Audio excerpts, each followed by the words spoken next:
On this Wednesday night, another nail-biter at the World Cup. Team Canada's loss to Switzerland. Where Canada goes from here. A Carleton University student flagged as a threat. There's good reason to be concerned. Why Canada's spy agency believes the man from Iran represents a danger to the security of Canada.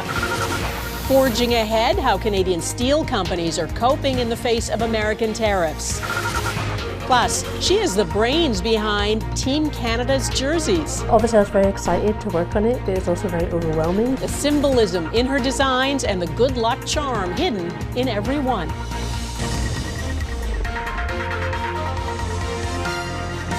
Global National with Donna Friesen. Good evening and thanks for joining us. It was not for a lack of support or a lack of chances that the Canadian men's national soccer team could not pull off another win at the World Cup today. There was a full house at BC Place in Vancouver as a roaring crowd cheered on Canada, but Switzerland came out on top, scoring twice in the second half.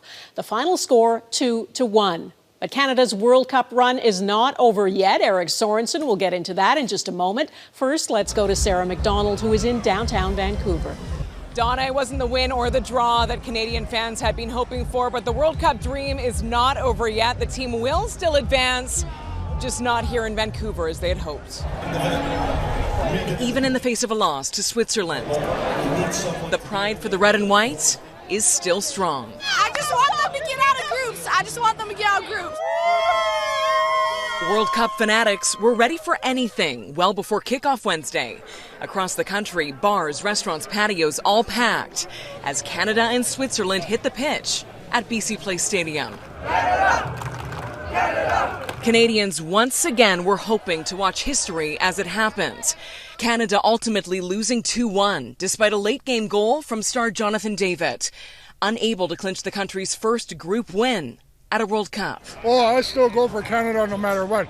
It's where I was born and raised, and this is the city that I love. All of it, even in the face of a loss, inspiring the next generation of our nation's athletes, like brothers Leo and Arthur. Of course, yeah, Canada, let's go, baby.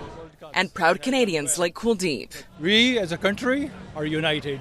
We are going forward. Go Canada! With more history about to be made as Canada still progresses. Just not exactly in the way the team had hoped. No matter what they do, they're still doing awesome. Let's keep it going, boys. Of course, it had been the team's goal this whole time to stay in Vancouver. A win or a draw today would have assured that, but now a pivot, Donna. The team will be playing in Los Angeles on Sunday instead. Sarah MacDonald in Vancouver, thanks. Canada's Ishmael Kone was at that match too, getting a rapturous reception as he arrived in a wheelchair. Many fans paying tribute by holding up his jersey number 8. Kone had surgery after fracturing his tibia and fibula in the match against Qatar. The Qatari player who tackled Kone stuck around in Vancouver to see him after surgery. He's been given a 5-match ban by FIFA's disciplinary committee. Among those cheering on Canada's team was Prime Minister Mark Carney. He was at the last game in Vancouver too. And though Canada didn't win this time, they will play again. Eric Sorensen breaks down what today's result means for the team. Eric. Donna, red and white came out on top, but in this match it was the Swiss. In the end, the score, 2-1 Switzerland. Disappointing, but so exciting, and Canada is still very much alive. It was a day with a simple plan in communities across the country. Drop everything and watch soccer. Canada House in Toronto, once again a magnet for fans to experience the up-and-down thrill ride of the World Cup. In the match itself, a close call early when Canadian goalkeeper Maxime Crépeau made an outstanding save. It set the tone. The Canadians under pressure from a Swiss team needing to win. The scoreless tie held till the first minute of the second half when Switzerland's Ruben Vargas fired it home. 10 minutes later, the Swiss went up 2-0. Then Canada, the young phenom promised David. An exquisite volley brought Canada to within 1. The Canadians continued to press, came close, but in the end, the higher-ranked team held on, dampening Canadian spirits.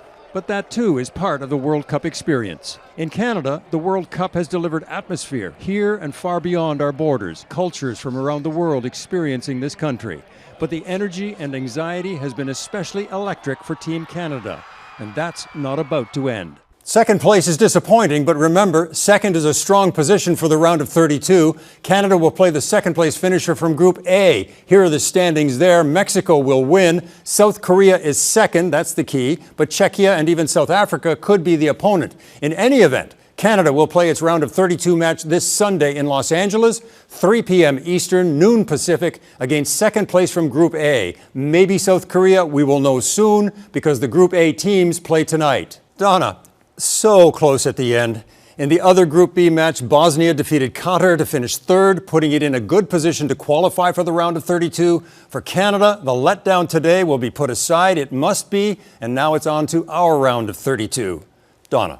We're still in at Eric Sorensen in Toronto. Thank you.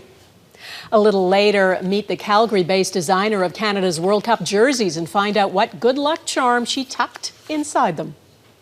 In Montreal, family, friends and colleagues paid tribute today to a police officer and a bystander killed in a shooting on Monday.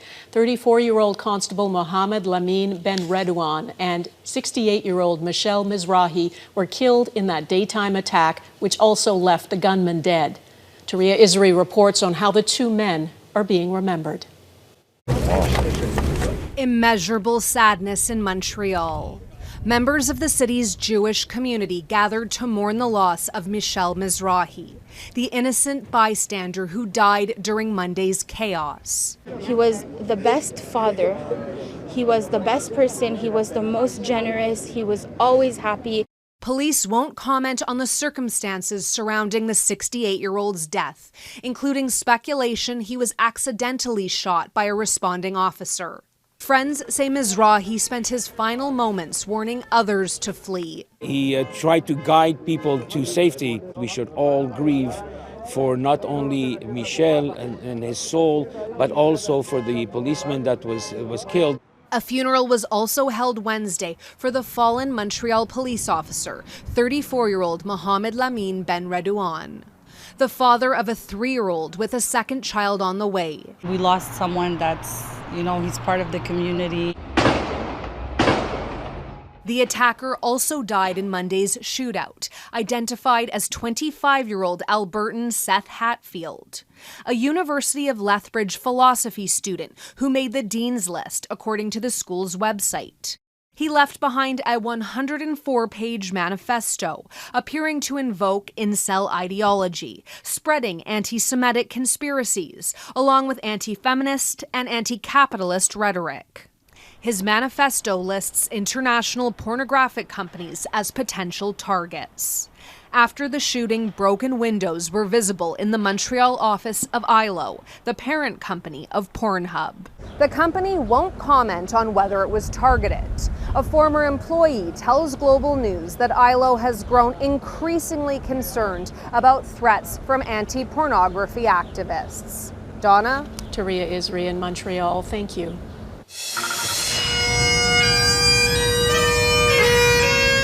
There was another service today for a fallen officer. Bagpipes echoed through the packed Toronto Congress Centre as the flag-draped casket of Constable Mark Pinizotto was brought in. The 43-year-old father of 2 was killed in the line of duty on June 11th. Hundreds of police officers, emergency responders, and city leaders were there to honour him and to support his children. And the part that hurts me the most is that I won't get to experience hugging you again or holding your hand again. Although I used to get embarrassed to hold your hand in public, I would do anything to do it one last time. My dad inspired a lot of people, from hockey to kids through his work. But most of all, he inspired me. And I want to be the same man that he was when I grew up, like doing the same job after my hockey career. Pinizotto's cap and insignia were handed to his wife and children before a private reception.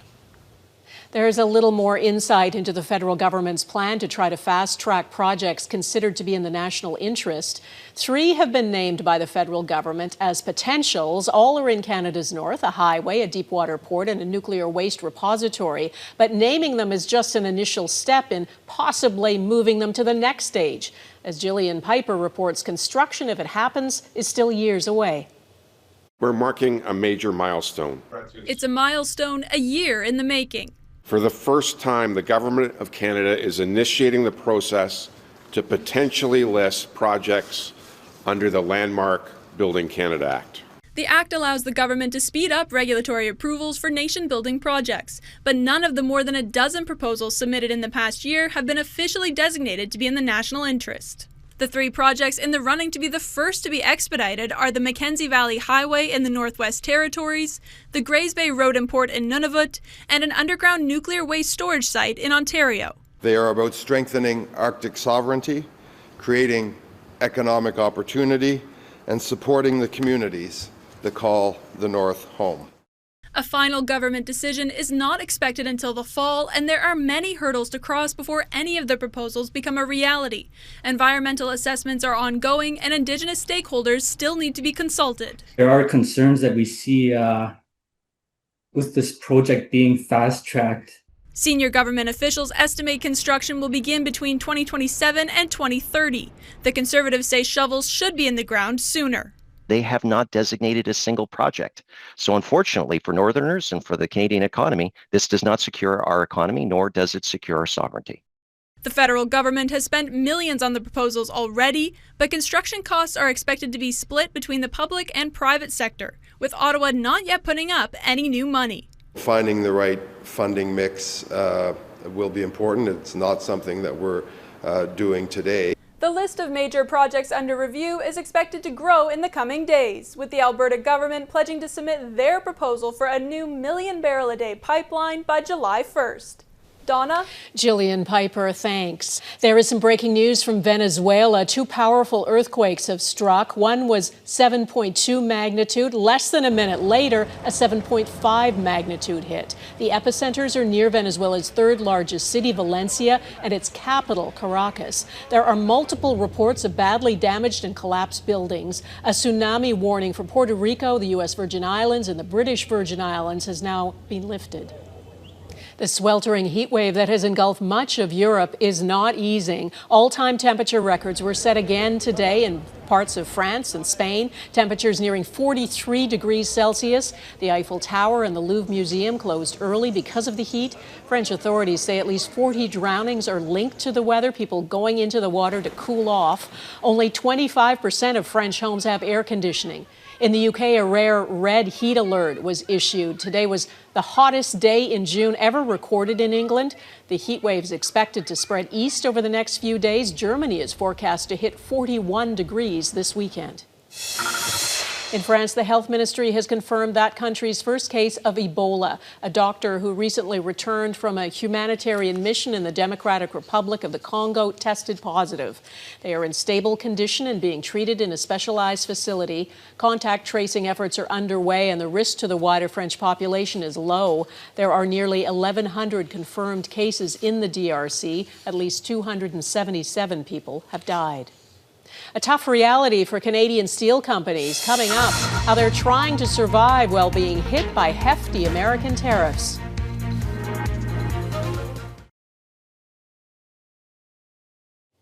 In Texas, the operator of a children's camp is filing for bankruptcy nearly a year after it was overwhelmed by flash flooding that killed 28 people. Most of the victims at the all-girls Christian camp, called Camp Mystic, were between 8 and 10 years old.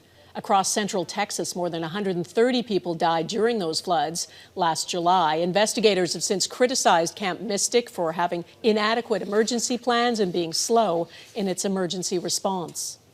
It's been more than a year since the U.S. imposed heavy tariffs on Canadian steel. Then in April, the American president tacked on further penalties onto fabricated steel items crossing into the United States. It is a turbulent time for that industry, and a Nova Scotia-based bridge builder is among the companies trying to weather all the uncertainty. Heidi Petracek looks at how it's surviving with the free trade review deadline just a week away. Every weld and every cut by this Nova Scotia steel fabricator leads to big things. We are standing in Shop 1. It's about 250,000 square feet of fabrication space. Cherubini builds massive bridges, a complex process further complicated after Canadian steel was hit with heavy tariffs by the Donald Trump administration more than a year ago, and Canada hit back with its own tariffs on some U.S. steel. This level of tariffs from the United States are seeing, major impacts right across the sector. and essentially are unsustainable in most cases. We've been given a wake-up call. Last month, Cherubini received $4 million in federal funding to help the company court customers beyond the U.S. Diversification is probably the best thing that we've learned. We're looking a little bit more strategic now at things like defense. All the steel for Canadian jobs we will buy in Canada if it's available in Canada. 20,000 tons of steel come through these facilities every year. And the steel I'm standing on right now is 100% Canadian. It's Algoma steel from Sault Ste. Marie, and it's destined for a bridge heading to Toronto. We're going to fabricate it, we're going to assemble it, and roll it onto a barge, and it's going to travel all the way up the St. Lawrence. Even as Trump tries to keep steel fabrication stateside, American firms can't keep up, which means this bridge for New York City, while built in Nova Scotia, will face U.S. tariffs. Into Canada, there is an exemption because we are going to be exporting it again. However, on the way back to the U.S., there's a 10% tariff. Buy North America. That would be fantastic. Eliminating tariff barriers and building trade bridges instead, what the steel industry is hoping for. Heidi Petracek, Global News, Halifax. Ahead, a Carleton University student flagged as a threat, why CSIS warns he could represent a danger to the security of Canada.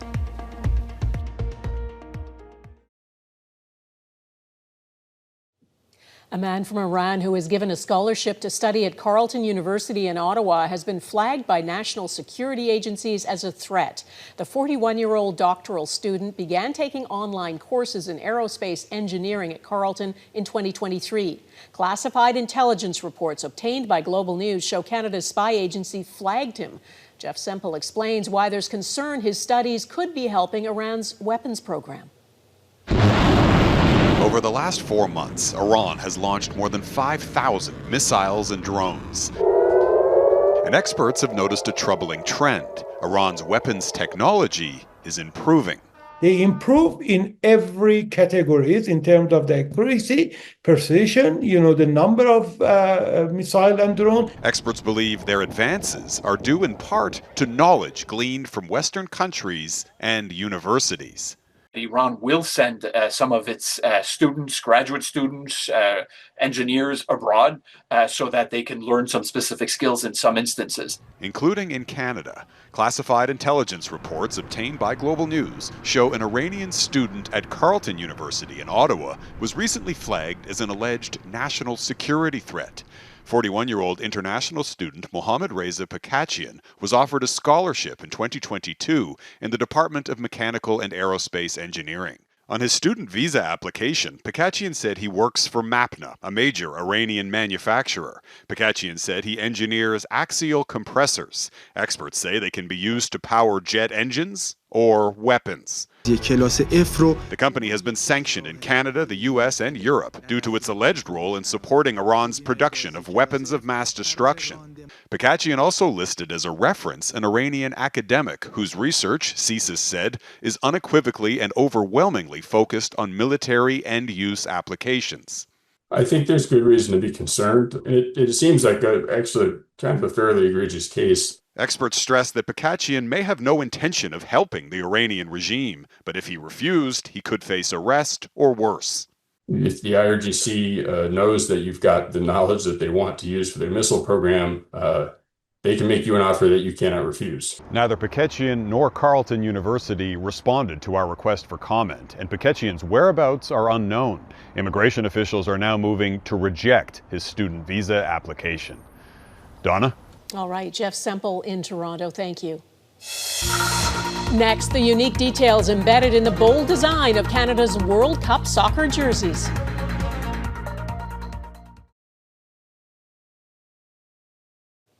Well, you can't win all games 6-0. All eyes were on Team Canada, though, today, and you couldn't miss their bright white jerseys. They're far more than just uniforms. They have their own story to tell, whether it's the crisp white, the eye-catching red, or the ice-inspired black kit. They all share some meaningful details and one lucky charm. Heather Yourex-West caught up with the woman who designed them.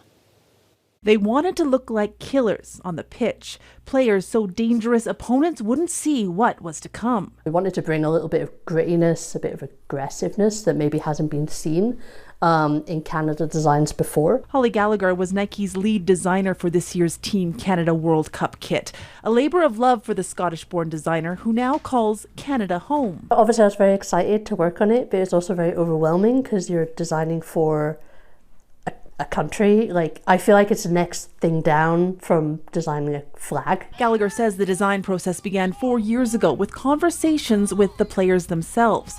The red and white home kits are steeped in tradition, showcasing the maple leaf in a 4-panel mosaic, symbolic of the many cultural backgrounds that call this country home. Actually, a few of the players, they spoke about,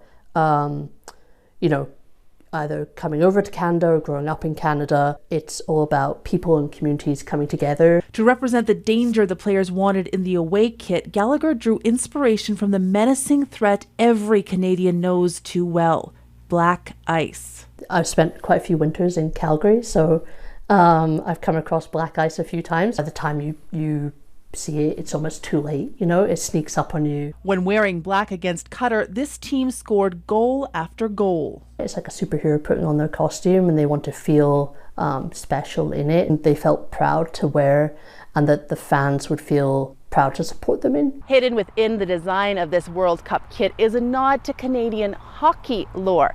Inside the jersey, just below the collar, is a good luck charm that helped deliver so many Olympic gold medals. None other than the Lucky Loonie, here now to bring World Cup success home. Donna? Beautiful. Heather, thanks. That is Global National for this Wednesday. I'm Donna Friesen. Our Your Canada tonight is a personal one. Our Global National BC correspondent, Neetu Garcha, and her husband have welcomed a healthy baby girl and named her Nova. Welcome to the world, little one. And thanks for watching. I'm off for a little bit now, but I'll see you again in early July. Bye-bye.